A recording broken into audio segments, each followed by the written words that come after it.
जी हाँ दोस्तों, आप सबको नया साल की ढेर सारी शुभकामनाएं। और हम पूछना चाहते हैं कि आप नया साल में क्या करने वाले हैं। तो कुछ कीजिए मत, लगाइए बंशीधर चौधरी का गाना और होने दीजिए धूम धड़ाका धूम।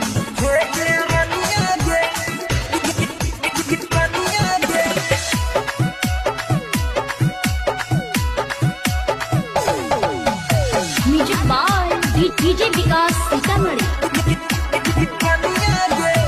राजगीर पटन रांची, राजगीर पटन रांची, छोड़े नहीं हिता हे गे रनिया गे, हे गे रनिया गे, चले मनैबै मुंगेर नया साल, हे गे रनिया गे, चले मनैबै मुंगेर नया साल।